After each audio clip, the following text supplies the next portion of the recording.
Hello students, मैं Saurabh sir आप सभी का स्वागत करता हूं आपके अपने यूट्यूब चैनल ITI एडुशाला में। मैं फिर से आप लोगों के लिए एक नई अपडेट लेके आया हूं और ये जो अपडेट है आपका गवर्नमेंट जॉब से रिलेटेड है। आप सभी जानते हैं कि जितने भी ITI कॉलेज होते हैं सरकारी ITI में अनुदेशक की बहाली होती है, जिसे इंग्लिश में हम लोग इंस्ट्रक्टर और कहीं कहीं ट्रेनिंग ऑफिसर TO के नाम से भी जानते हैं। तो अभी कुछ दिनों पहले बिहार में लगभग 900 पोस्ट की वैकेंसी आई थी ITI अनुदेशक की, जिसका फॉर्म अप्लाई होना था 23 से, लेकिन फॉर्म अभी अप्लाई नहीं हो रहा है। उसमें कुछ टेक्निकल प्रॉब्लम है। जैसे ही फॉर्म अप्लाई होना स्टार्ट हो जाएगा हम अपने चैनल के माध्यम से आप सभी को इन्फॉर्मेशन दे देंगे, तो आप फॉर्म अप्लाई कर सकते हैं। अब एक नई वैकेंसी आई है झारखंड कर्मचारी चयन आयोग की तरफ से, ये भी आपका ITI इंस्ट्रक्टर की वैकेंसी है। आज हम लोग झारखंड कर्मचारी चयन आयोग JSSC की तरफ से जो वैकेंसी आई है उसके बारे में हम डिटेल में डिस्कस करने वाला है। अगर आप लोग चैनल पे नए हैं तो चैनल को सब्सक्राइब कर दें, नोटिफिकेशन बेल को प्रेस कर दें, जिससे जो भी नई अपडेट होगी वो आपको आसानी से मिलती रहेगी। तो जैसा कि आप स्क्रीन पे देख पा रहे हैं, ये विज्ञापन आपका दिया गया है झारखंड औद्योगिक प्रशिक्षण अधिकारी प्रतियोगिता परीक्षा 2023। ये प्रशिक्षण अधिकारी बताया कि कहीं कहीं TO के नाम से भी इसे जाना जाता है, कहीं कहीं आपका इंस्ट्रक्टर भी बोलते हैं, दोनों का काम एक ही होता है।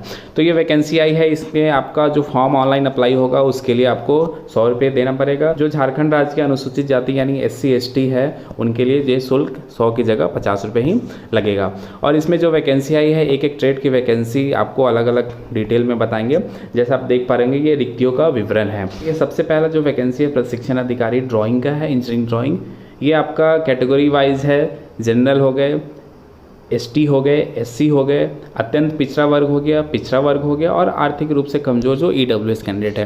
तो इसकी वैकेंसी यहाँ पे आपको दिया गया है 38 है, 25 है, 9 है, 7, 6, 10, टोटल आपका 25 है। ये जो सीटें आपको महिला कैंडिडेट के लिए रिजर्व है और कुछ ऐसे सीटें हैं जो आपका कोटा में है, खेलकूद कोटा से है, और जो दिव्यांग डिसेबल पर्सन है उनके लिए ये सीटें रिजर्व है। बाकी ये सीटें आपका जो जनरल कैंडिडेट है, SC ST है, उनके लिए ये।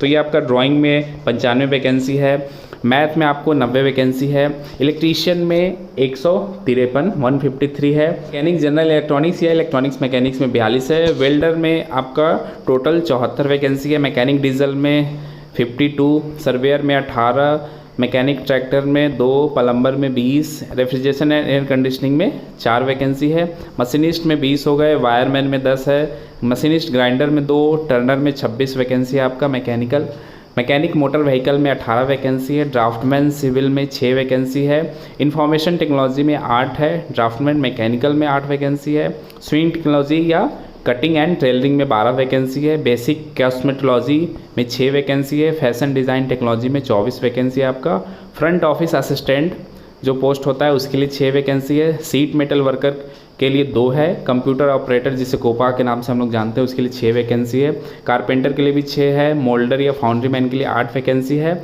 एग्रो प्रोसेसिंग के लिए 2 वैकेंसी है, सोलर टेक्नीशियन के लिए 8, बिल्डिंग कंस्ट्रक्शन या मेसन जिसे बोलते हैं उसके लिए 8 वैकेंसी है, मैकेनिक कंज्यूमर इलेक्ट्रॉनिक्स अप्लायंसेज के लिए 6 है, स्मार्टफोन कम ऐप टेस्टर के लिए 2 वैकेंसी है, weighing technician for silk and woollen fabrication के लिए 2 वैकेंसी है, फ्रूट्स एंड वेजिटेबल प्रोसेसिंग के लिए 2 है, फिजियोथेरेपी टेक्नीशियन के लिए आपको 4 वैकेंसी है, मैकेनिक 2 एंड 3 व्हीलर के लिए 6 और लिफ्ट एंड एस्केलेटर मैकेनिक के लिए 2 वैकेंसी है। तो इस तरह टोटल जो वैकेंसी है लगभग 900 से ज़्यादा आपको वैकेंसी इसमें दिखने को मिलेगी। टोटल 37 ट्रेडें हैं, अलग अलग ट्रेड जो है उसकी अलग अलग वैकेंसी और कैटेगरी वाइज भी आपको इसमें वैकेंसी दिया गया है। इसके बाद बात आती है कि आप क्वालिफ़िकेशन क्या होना चाहिए। तो अलग अलग जो पोस्ट है उसकी क्वालिफ़िकेशन भी आप देख सकते हैं इसमें। सबसे पहला जो ड्राइंग का पोस्ट है इसमें सैलरी की बात करें तो लेवल 6 में आपका 35,400 से 1,12,400, मतलब बेसिक जब आप ज्वाइन करेंगे तो बेसिक आपका 35,400 लगेगा। तो अप्रोक्स इसमें जो आपको सैलरी बनने वाली है अप्रोक्स आपको 45-46 हज़ार इसमें सैलरी आपको बन जाएगी जब आप ज्वाइन करेंगे, उस समय की बात बता।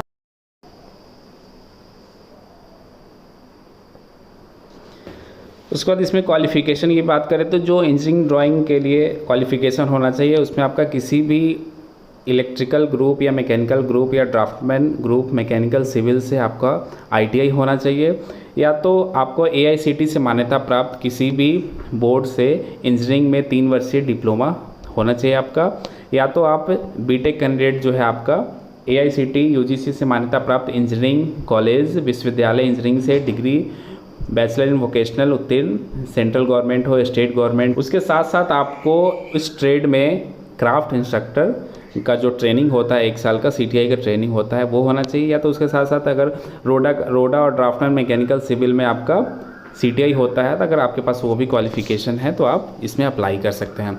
तो 3 कैटेगरी हो गई। अगर आपने draftsman, civil, mechanical, electrical group इन सभी से किसी से अगर ITI किया है तो आप अप्लाई कर सकते हैं। उसके साथ साथ आपको 1 साल का CTI होना चाहिए रोडा या ड्राफ्टमैन मैकेनिकल या सिविल में। जो बीटेक वाले कैंडिडेट है और जो डिप्लोमा वाले कैंडिडेट है वो भी अप्लाई कर सकते हैं, लेकिन उनको भी CTI का सर्टिफिकेट अनिवार्य है। दूसरा पोस्ट है आपका मैथ के लिए, जो वर्कशॉप कैलकुलेशन एंड साइंस कहलाता है ITI में, उसके लिए भी सेम आपका क्वालिफिकेशन है। इंजीनियरिंग के किसी भी व्यवसाय में आपका ट्रेड सर्टिफिकेट होना चाहिए। ITI आपका किसी भी ट्रेड से ITI होना चाहिए।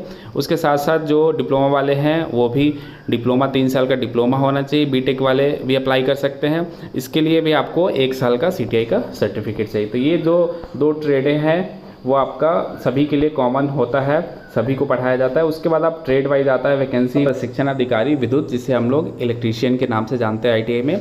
इसके लिए क्वालिफिकेशन जो होगा, अगर आपने इलेक्ट्रिकल एंड इलेक्ट्रॉनिक्स इंजीनियरिंग से अगर बीटेक किया है तो आप इसके लिए एलिजिबल है। अगर डिप्लोमा किया है आपने इलेक्ट्रिकल एंड इलेक्ट्रॉनिक्स इंजीनियरिंग से तो भी आप इसके लिए एलिजिबल है। या जो ITI स्टूडेंट इलेक्ट्रीशियन से अप्रेंटिस किए हैं या ITI किए हैं गवर्नमेंट इंस्टीट्यूट या प्राइवेट इंस्टीट्यूट से जो मान्यता प्राप्त हो वो इसके लिए एलिजिबल है। साथ साथ उनके पास RPL या CTI का जो सर्टिफिकेट होता है 1 साल का वो अनिवार्य है। ये सभी के लिए अनिवार्य है। जो ITI पास कैंडिडेट है, बीटेक पास है, डिप्लोमा पास है, सभी के लिए CTI सर्टिफिकेट अनिवार्य है अगर आप किसी भी ट्रेड में अप्लाई करते हैं। तो उसके बाद है फिटर का, सबका क्वालिफिकेशन भी उसी तरह होगा। जो फिटर है वो मैकेनिकल से आपका AICTE अप्रूव्ड कॉलेज से बीटेक होना चाहिए, AICTE अप्रूव्ड कॉलेज से आपका डिप्लोमा होना चाहिए, या तो आपने ITI किया हो या अप्रेंटिस किया हो फिटर ट्रेड से तो आप एलिजिबल है। उसके साथ साथ आपको क्राफ्ट इंस्ट्रक्टर ट्रेनिंग सर्टिफिकेट होना चाहिए 1 साल का। उसी तरह जितने भी ट्रेड है सबका क्वालिफिकेशन वही है, एक एक करके आप क्वालिफिकेशन देख सकते हैं। इसमें बीटेक, डिप्लोमा और ITI तीनों कैंडिडेट एलिजिबल है। साथ में जो अगर अप्रेंटिस किए वो भी एलिजिबल है। उसके साथ साथ आपको 1 साल का CTI का सर्टिफिकेट होना चाहिए ट्रेनिंग का। जिस ट्रेड में आप अप्लाई कर रहे हैं उस ट्रेड में आपका सर्टिफिकेट होना चाहिए। अगर आप इलेक्ट्रीशियन में अप्लाई कर रहे हैं तो आपको इलेक्ट्रीशियन का CTI का सर्टिफिकेट होना चाहिए। अगर फिटर में अप्लाई कर रहे हैं तो फिटर का CTI सर्टिफिकेट होना चाहिए। अगर वेल्डर के लिए अप्लाई कर रहे हैं तो वेल्डर ट्रेड से आपका CTI सर्टिफिकेट होना चाहिए। अगर कोई प्लम्बर से अप्लाई कर रहा है तो प्लम्बर, मतलब संबंधित ट्रेड में आपका CTI का सर्टिफिकेट होना चाहिए। और जो बीटेक मैकेनिकल वाले हैं और डिप्लोमा मैकेनिकल वाले हैं तो मैकेनिकल के अंदर बहुत सारी ट्रेडें आती हैं। फिटर हो गया आपका, टर्नर हो गया, मशीनिस्ट हो गया, प्लम्बर हो गए, वेल्डर हो गए, जितने भी मैकेनिकल ट्रेड है RAC, तो इन सभी ट्रेडों में वो अप्लाई कर सकते हैं। लेकिन आपका CTI का सर्टिफिकेट जिस ट्रेड में होगा आप उसी ट्रेड में अप्लाई कर सकते हैं। अगर CTI का सर्टिफिकेट नहीं है तो आप इसमें अप्लाई नहीं कर सकते हैं। साथ साथ जो ITI कैंडिडेट है उनको 3 साल का एक्सपीरियंस होना चाहिए। जो बीटेक कैंडिडेट है उनको 1 साल का एक्सपीरियंस होना चाहिए और जो डिप्लोमा कैंडिडेट है उनको 2 साल का एक्सपीरियंस होना चाहिए किसी भी आपका इंस्टीट्यूट में पढ़ाने का, या स्टेट गवर्नमेंट, सेंट्रल गवर्नमेंट या कोई प्राइवेट कंपनी हो क्या, या कोई PSU कंपनी हो, वहाँ पे आप अगर काम कर रहे हैं तो वो भी सर्टिफिकेट आपका एलिजिबल है। इसके बाद बात आती है कि इसका जो सिलेक्शन होगा वो किस बेसिस पे होगा। तो इसमें जो मिनिमम एज है आपका 21 वर्ष होना चाहिए। जो एज कैलकुलेट होगा आपका न्यूनतम मिनिमम उम्र 1/8/2023 को और जो मैक्सिमम है आपका 1/8/2019 को, क्योंकि पिछले बार 2019 में भी वैकेंसी आई थी, उसकी भी कुछ बैकलॉग वैकेंसी है 26-27, वो भी इसमें आपका ऐड हो जाएगा। तो ये देख सकते हैं आपका जो कैटेगरी वाइज है सबका एज आपका यहाँ पे दिया गया है। ये डिसेबल पर्सन है उनके लिए एज अलग है। तो ये अभी आपका एज का क्राइटेरिया आप देख सकते हैं। आप देख लीजिए आप किस कैटेगरी में आते हैं, आपका एज क्या है, आप इसके लिए एलिजिबल है कि नहीं है। तो जो भी कैटेगरी का लाभ लेंगे उनको उनका प्रमाण पत्र देना पड़ेगा, जमा करना पड़ेगा ऑनलाइन आवेदन के समय। तो जो ऑनलाइन आवेदन होगा वो आपका इसकी ऑफिशियल वेबसाइट पे, JSSC की ऑफिशियल वेबसाइट पे स्टार्ट होगा। वो आप 23/6/2023 11 बजे से लेके 22/7/2023 के मध्यरात्रि यानी 12 बजे तक आपको अप्लाई होगा। यानी 23 जून से लेके 22 जुलाई तक आपका ये अप्लाई होगा। और इसका फॉर्म फिलअप जो होगा उसमें आपका जो एग्ज़ाम शुल्क लगेगा उसके भुगतान करने की लास्ट डेट है आपका 24 जुलाई तक लास्ट डेट है। फ़ोटो और सिग्नेचर अपलोड करने का लास्ट डेट 26 है।